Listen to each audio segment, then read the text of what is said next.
En este video explicaremos el tema 3, el cual se atribuye a la genética bacteriana, antimicrobianos y la resistencia. Comenzamos teniendo en cuenta que la genética bacteriana es el estudio de los procesos genéticos que ocurren en las bacterias, que son organismos unicelulares y procariotas. Este campo de estudio se enfoca en comprender cómo se heredan y transmiten los genes en las bacterias, así como en entender los mecanismos de variación genética y de transferencia horizontal de genes. Dicho esto, pasamos a la estructura y replicación del cromosoma bacteriano. Los cromosomas bacterianos son generalmente circulares y consisten en una molécula de ADN de doble cadena junto con proteínas asociadas que ayudan a mantener su estructura compacta. La replicación del cromosoma bacteriano comienza en un punto específico del cromosoma llamado origen de replicación. En este punto, una enzima llamada helicasa separa las dos hebras del ADN y crea una burbuja de replicación. A medida que la helicasa se mueve a lo largo del cromosoma, desenrolla y desempareja las hebras del ADN. A continuación, una enzima llamada ADN polimerasa comienza a sintetizar nuevas hebras de ADN en cada una de las hebras desemparejadas. En la replicación del cromosoma bacteriano se forman dos horquillas de replicación que se mueven en direcciones opuestas a medida que se sintetizan las nuevas hebras de ADN. Este proceso se conoce como replicación bidireccional. Una vez que se han sintetizado las nuevas hebras de ADN, se producen proteínas asociadas que ayudan a ensamblar los dos cromosomas hijos, uno a partir del cromosoma original y uno a partir de la nueva síntesis de ADN. Después de la replicación, las proteínas asociadas del ADN ayudan a condensar y a empaquetar el cromosoma bacteriano en una estructura compacta. Ahora seguimos con el sistema semiconservativo de Watson y Crick, el cual se refiere al hecho de que el ADN resultante de la replicación consiste en una cadena original, o sea, una hebra antigua, y una cadena nueva sintetizada. Eso quiere decir una hebra nueva. Esto se debe a que el ADN polimerasa sintetiza una nueva cadena añadiendo nucleótidos complementarios a la hebra antigua. El proceso de replicación del ADN ocurre en varias etapas. Primero tenemos el desenrollamiento, luego la formación de la horquilla de replicación. En tercer lugar tenemos la síntesis de la nueva cadena de ADN y la cuarta es la finalización de la replicación. La replicación del cromosoma bacteriano en los mesosomas. Este ocurre en las bacterias gram positivas. Los mesosomas son invaginaciones de la membranosa plasmática que pueden tener varias funciones, incluyendo la replicación del ADN. La replicación de los cromosomas bacterianos en los mesosomas es un proceso esencial para la reproducción de las bacterias y la transmisión de información genética a la descendencia. Aunque la replicación del cromosoma bacteriano puede ocurrir en otros lugares de la célula bacteriana, los mesosomas proporcionan un entorno favorable y concentrado para la replicación eficiente del ADN. Ahora, los elementos extracromosómicos. Primero están los plasmidos, que estos están separados físicamente del ADN cromosómico y se replican de manera independiente. Los plasmidos transfieren factores sexuales, factores de resistencia, factores de patogenicidad, enterotoxinas, enteroinvasividad, hemolisinas y bacteriocin. También están los tramposones, que esta es una secuencia de ADN que puede moverse de una manera autosuficiente a diferentes partes del genoma de una célula. En sus ejemplos tenemos la resistencia a antibióticos o a metales pesados. Por último, tenemos las secuencias de inserción, que estos son segmentos de DNA que pueden moverse de una posición cromosómica a otra del mismo cromosoma o a otro cromosoma diferente.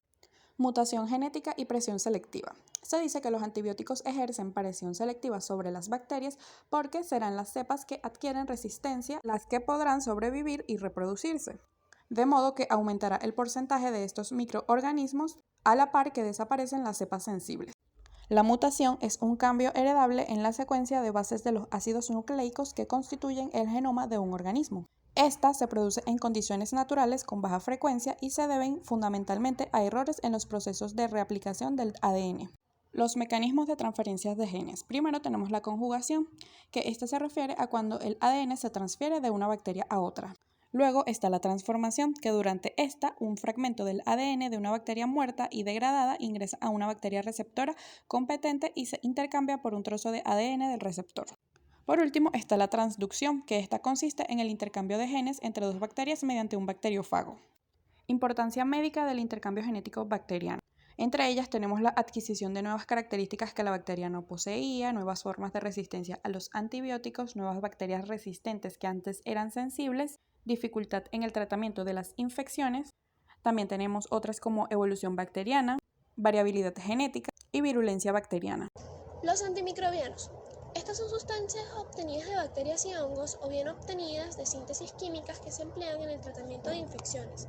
La elección de los antimicrobianos depende del microorganismo, la sensibilización del microorganismo, gravedad o enfermedad, la toxicidad, los antecedentes de alergia del paciente y el costo.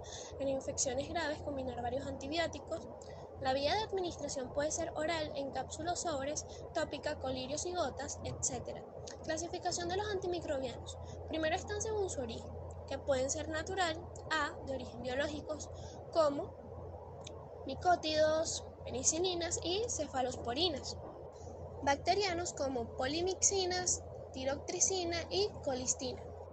Actinomices como streptomicina, kanamicina, gentamicina, tobramicina, clotetracilina, oxitetracilina, erithromicina. Sintéticos o semisintéticos como carbencilina, meticilina, ticarcilina, imimpem, doxiciclina, minoxiclina, claritromicina, acitromicina, entre otros. También, de acuerdo al microorganismo sobre el que actúa, tenemos antivirales, porque actúan sobre virus, ejemplo, aciclovir, ribavirina, entre otros. Los antimicóticos que actúan sobre los hongos, como por ejemplo itraconazol, ketoconazol, entre otros. Los antiprotosos o antiparasitarios que actúan sobre los protosos, ejemplo el metronidazol o tindazol.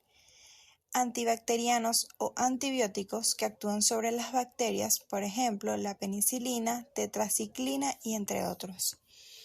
De acuerdo al espectro de actividad o de acción, tenemos amplio, que actúan sobre un gran número de especies microbianas, por ejemplo la tetraciclina; intermedio, que actúan sobre un número limitado de microorganismos, por ejemplo los macrólidos; y reducido, que actúan sobre un pequeño número de especies microbianas, por ejemplo la polimixina.